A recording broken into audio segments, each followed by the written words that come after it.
My stepfamily tried to erase my grandfather's legacy, but they didn't count on me fighting back with everything he taught me. This isn't just about money, it's about loyalty, betrayal, and justice.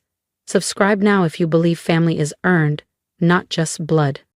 When my grandfather passed away 6 years ago, he left behind 3 things: a prized motorcycle collection he'd poured his soul into, a quiet mountain cabin nestled in the Rockies, and a granddaughter who still misses him every single day. That's me, Ellie, and this is the story of how my own family tried to erase his legacy and steal what was meant for me. Grandpa Ray was a legend in our small Colorado town. He could rebuild an engine blindfolded, and his garage was filled with vintage bikes from every decade. It was his sanctuary, and it became mine too. I was only 10 when I started helping him out there, handing him wrenches, asking questions, soaking in every bit of knowledge like it was gospel. "Keep your eyes open, kiddo," he'd always say. "One day, all of this will be yours." And I believed him. He taught me how to respect the craft, how to listen to the hum of an engine, and how to fix things that others would have thrown away. While other girls were at the mall or glued to TikTok, I was elbow deep in grease, helping him restore a '59 Harley Panhead. Mom never got it. She thought motorcycles were dangerous, messy, a waste of time. After Grandpa died of a stroke at 66, she didn't even wait a full year before marrying Rick, her yoga instructor of all people, who was 10 years younger than her. I was 15 when Rick moved in, bringing along his 12-year-old daughter, Casey. Everything changed overnight. Rick and Mom started redoing the house, ripping out Grandpa's old wood paneling, replacing his leather chairs with sleek modern junk, trying to erase every trace of him. The only 2 places they left untouched were the garage, smells like oil and old metal, Mom would complain, and the mountain cabin. I overheard our family lawyer, Miss Delgado, explaining that Grandpa had locked both assets in a trust. "Nothing gets sold or touched until Ellie turns 24, she told my mom firmly after the funeral. Raymond was very specific. I felt a wave of relief. Grandpa had planned ahead. He'd protected the things we loved. I should have checked the paperwork myself. I should have known better than to blindly trust everything would be handled fairly. But I was 15 and heartbroken. I found comfort in the garage, my hands stained with oil, my mind full of memories. It was my way of staying close to him. Meanwhile, Mom and Rick were busy remaking Casey into some polished, Instagram-ready version of a daughter they always wanted. And that's when things started to unravel. Perfect daughter, designer boots, private ski lessons, etiquette workshops in Aspen. Nothing was too expensive when it came to Casey's development. "Ellie, sweetheart," Mom would sigh, eyeing my oil-stained flannel and ripped jeans. "Wouldn't you rather come with Casey to her refinement seminar this weekend? It's far more appropriate than spending all your time in that dirty garage." But I stayed true to what Grandpa taught me. I kept his bikes running, kept his tools neatly lined up on the pegboard, just the way he liked them. The other kids at school thought I was odd, a girl spending hours tuning carburetors and polishing chrome. I didn't care. Every time I got one of Grandpa's old Harleys roaring back to life, I felt like he was still there, giving me a proud nod from across the garage. After high school, I enrolled in a mechanical engineering program at Colorado State. I paid my own way, working evenings and weekends at a local motorcycle shop. Mom and Rick never offered to help with tuition. Their money was going toward Casey's future. But I didn't need their help. I had grit, passion, and Mike, the shop's owner, who quickly saw my potential. "You've got hands like your grandpa," he'd say, watching me tear down an engine with surgical focus. "You don't just fix things, you understand them." I made trips home whenever I could to check on Grandpa's bikes and the cabin. But each time, something felt off. Tools missing from the garage, an old engine block I swore had been there, gone. When I confronted Mom, she brushed it off. "Oh, we just needed to make some space, Ellie. You can't expect everything to stay frozen in time, forever." I should have pushed harder, but between school, work, and life, I let it go. Deep down, I couldn't imagine my own mother going against Grandpa's wishes. Then came the call that changed everything. I was in my final semester when Mom rang, voice practically fizzing with excitement. "Ellie, you'll never guess. Casey's engaged to Jeremy Lancaster. Yes, those Lancasters, from Lancaster Resorts. I offered the usual congratulations, calculating how long I had to stay on the phone. But Mom wasn't done. We're planning the most incredible wedding, she gushed, at the Summit Club, full orchestra, over 400 guests. Of course, it'll be quite the expense, but Rick and I found a way to handle it.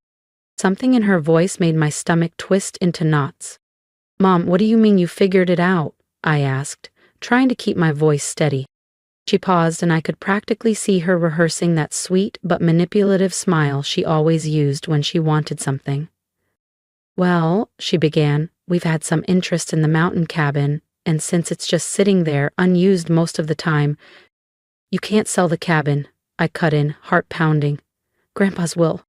Oh, that old thing, she said, waving it off like it was a grocery list.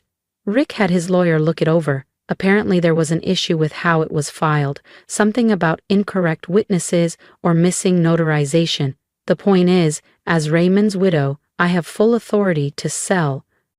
My breath caught in my throat. And really, Ellie, it's for the best. Casey needs this wedding to cement her place in the Lancaster family. Your grandfather would have understood. The world seemed to shift beneath me. No, he wouldn't. That cabin has been in his family for generations. He wanted me to have it. Don't be selfish, Ellie, she snapped. Casey is your sister now, and this is her moment. Besides, she added, her voice taking on that snide, familiar edge, what would you do with a mountain cabin anyway? You're always elbow deep in engine grease, messing around with those old motorcycles. This way, at least the property will go towards something useful. I hung up. My hands were shaking so hard I nearly dropped the phone. I could still hear Grandpa's voice. Someday, all this will be yours. I lunged for my laptop and started digging through old emails. Anything from Ms. Delgado, our family lawyer. Any proof, any clause, any document. That's when I noticed something else. The motorcycles. The collection Grandpa had built his whole life. Half of them were missing from the insurance reports.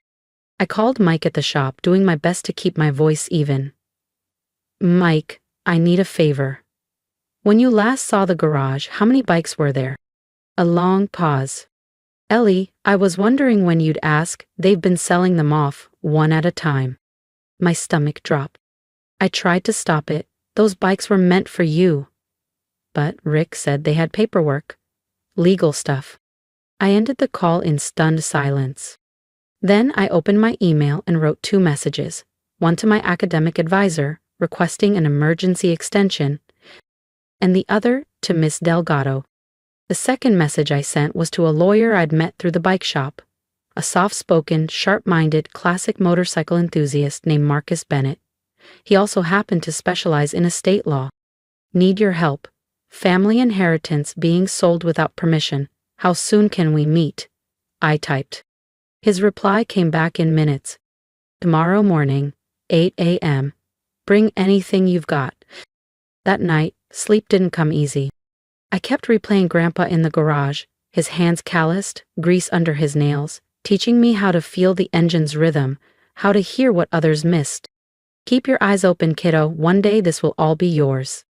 I'm watching now, Grandpa, I thought, as exhaustion finally pulled me under, and I'm not letting them steal what you left me. Marcus Bennett's law office looked like something out of a movie. Leather armchairs, rich wood paneling, shelves of legal volumes that practically whispered power. But what caught my eye were the framed photos along the walls. Vintage bikes, dozens of them. One in particular stopped me cold. A stunning 1965 Triumph Bonneville, just like the one Grandpa and I had started rebuilding the summer before he passed.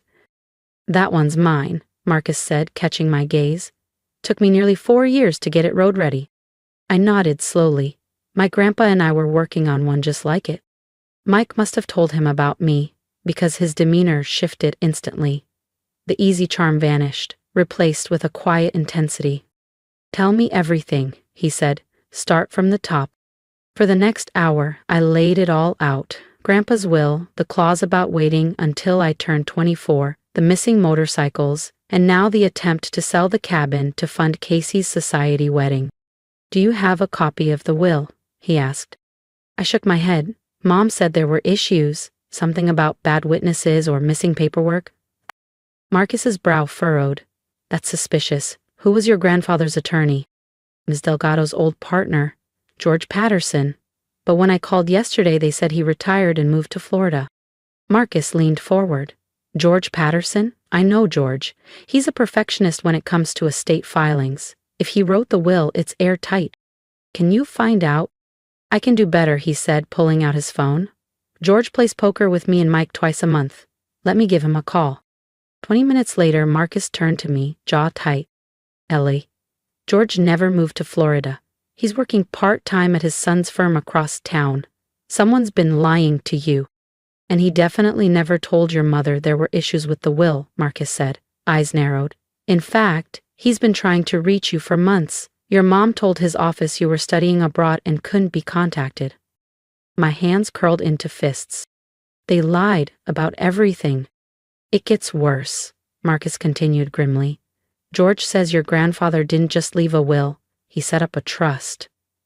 The bikes, the cabin, even the tools in the garage, everything was placed in that trust, with you as the sole beneficiary. My heart thudded. They had no legal right to sell any of it? None, Marcus confirmed. They've been committing fraud every time they sold a motorcycle or auctioned off garage equipment. My voice trembled. So, all those missing bikes, the tools. Marcus was already tapping away on his computer. Selling trust property without the trustee's authorization. That's breach of fiduciary duty. Using the money for personal benefit, fraud, and lying about the trust's validity? He looked up. That's a whole new level of illegal. What can we do? I asked, barely breathing. First, we gather documentation. Every sale. When it happened, who bought it, how much it sold for. We trace the money.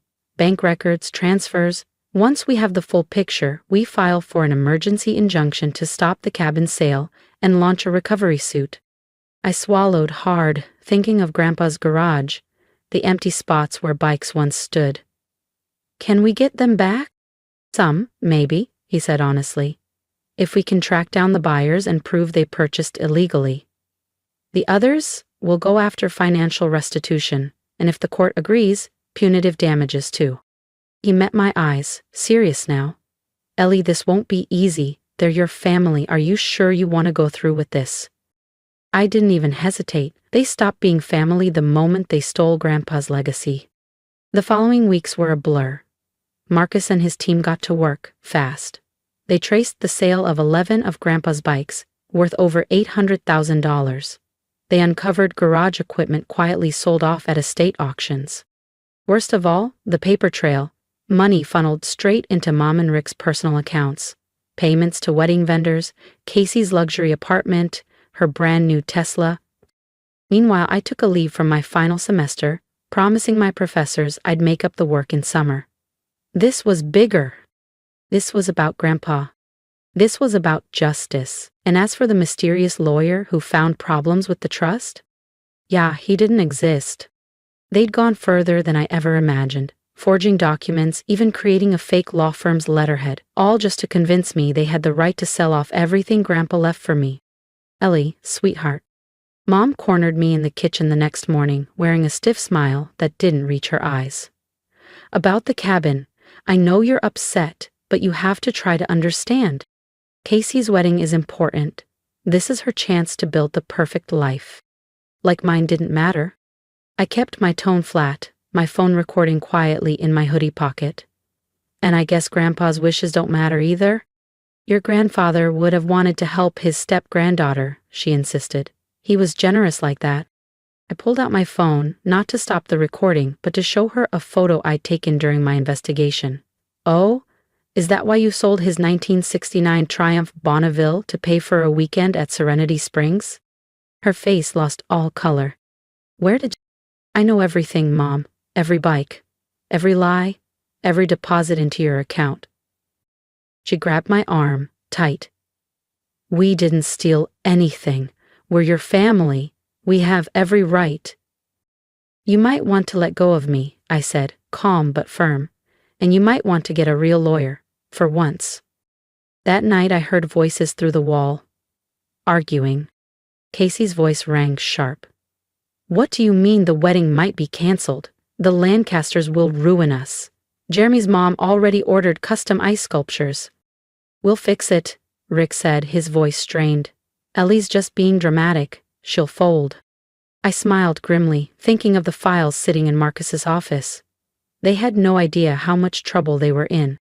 The next morning, I headed to Grandpa's garage, just needing to breathe, to feel something real. In the back corner, under a dusty tarp, I found her, our project, a 1957 Chevy Bel Air, the one we'd rebuilt together during high school. She was a little worse for wear. Engine scattered across the bench, paint dull, but untouched. I rested my hand on the hood, hearing Grandpa's voice again. Patience, kiddo. Sometimes you gotta take things apart before you can build them right. He meant engines. But now? That lesson was everything. I was dismantling the lies, piece by piece. And soon, I'd rebuild the truth. My phone buzzed. A text from Marcus. Meeting tomorrow, 10 a.m. Bringing George Patterson. Time to drop the hammer. I texted back a simple, I'll be there, then rolled up my sleeves and got to work on the Bel Air's engine. Tomorrow would bring chaos. But today, I could lose myself in the rhythm of socket wrenches and grease-stained gloves, honoring Grandpa the only way I knew how. The smooth clink of metal, the scent of old oil, the quiet focus. It grounded me. As I worked, I heard Mom and Rick leave for another wedding planning session up at the Summit Ridge Country Club.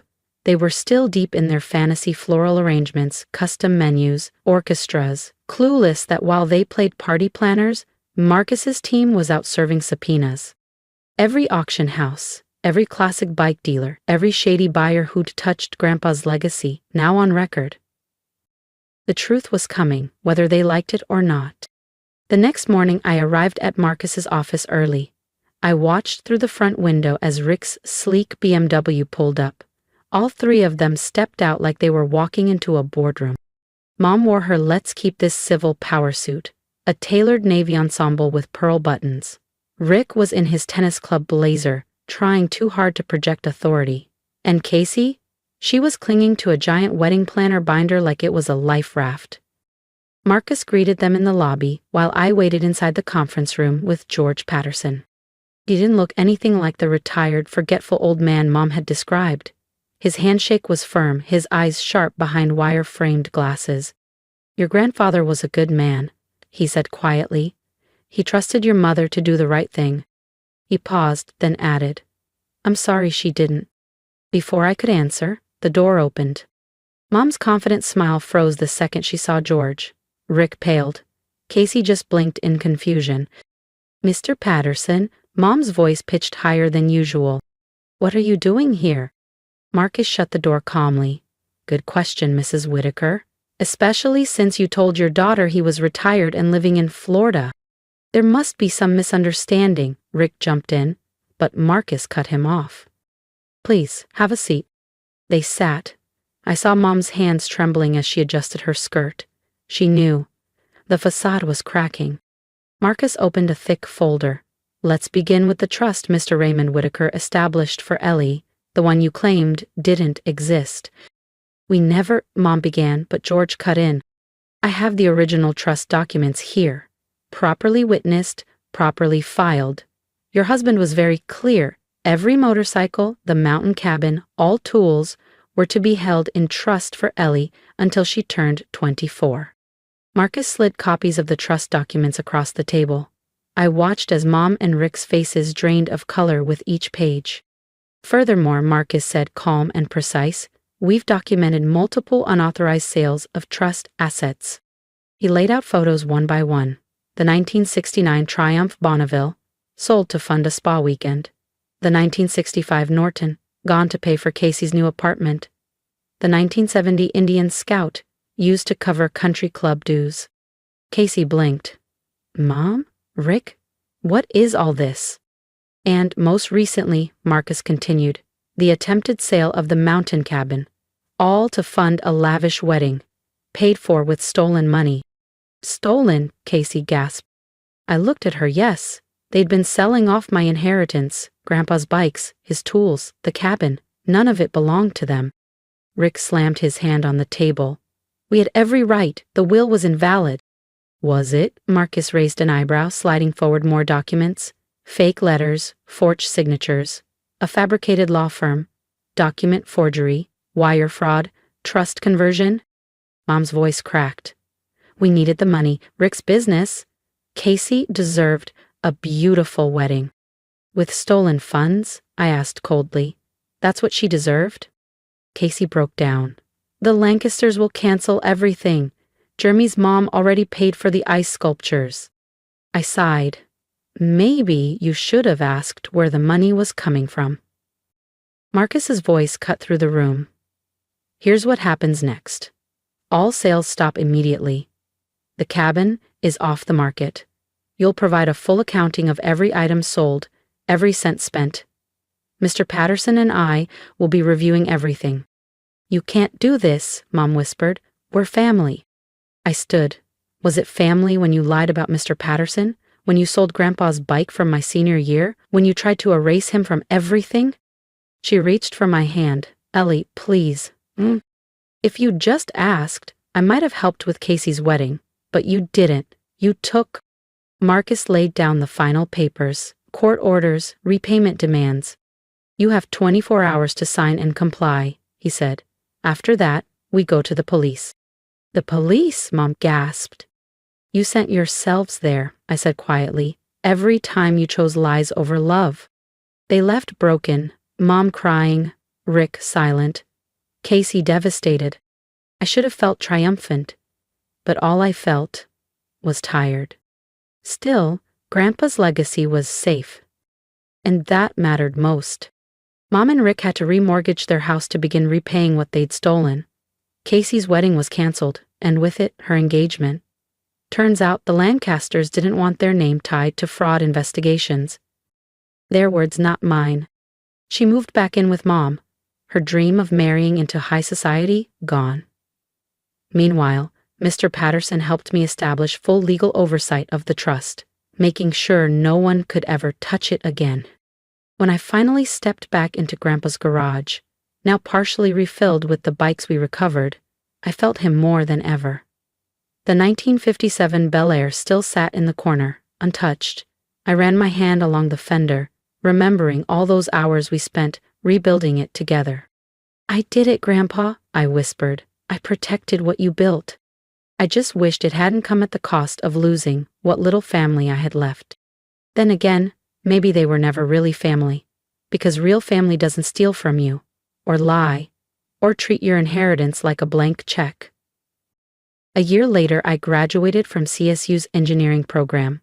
The ceremony was small, just me, my professors, and a few close friends from the bike shop. Mom sent a card. I never opened it. The cabin has become my weekend retreat now, a quiet, healing space where I restore bikes, sip coffee on the porch, and remember the man who taught me everything that truly matters. Work hard, do right by people, and protect what you love. Sometimes I sit in the garage late at night, surrounded by engines and memories, and I know I made the right choice. Some things are worth more than money. Legacy, honor, truth. Rick and Mom never understood that. Last week, I finally finished restoring the Bel Air. When I took it for its first spin, the engines sang, just like Grandpa taught me. I felt peace for the first time in a long while. They tried to take everything, but they couldn't take this. The love, the knowledge, the history. There are still legal matters to settle, still money to recover. Mom calls now and then, always when she needs something. I don't answer. Some people say I'm too harsh. Maybe they're right. But forgiveness? That has to be earned. And until then, I'll keep doing what I was born to do. Be my grandfather's granddaughter, the keeper of his legacy, the protector of dreams built, one bolt at a time. Thank you for listening to my story, for standing beside me when it felt like no one else would. I didn't tell this for sympathy. I told it because I know I'm not the only one who's been betrayed by the people who were supposed to protect them. If you've ever been lied to, overlooked, or made to feel like your voice didn't matter, I see you. And I hope my story reminds you that even when it feels like you're alone, you're stronger than you think. So please leave a comment below, let me know what you would have done in my shoes, tell me your story, or just say hi. I love to hear from people who understand that legacy isn't about money, it's about love, values, and standing up for what's right, no matter how hard it gets. And if you felt something while watching this, if you believe that truth matters, that family should be earned through actions and not just blood, hit that subscribe button. Share this story with someone who needs a reminder that quiet strength can change everything. My advice: don't ignore red flags, even when they come from people you love. Trust your gut, keep your records, learn your rights, and most of all, don't be afraid to fight for what's yours. Not out of greed, but out of respect for the people who believed in you, even when they're no longer here. I wasn't just protecting motorcycles or a mountain cabin. I was protecting my grandfather's heart, his work, and everything he passed down to me. And in doing that, I found my own strength. So whatever you're facing right now, keep going. Some things are worth the fight. And I promise, you're not alone.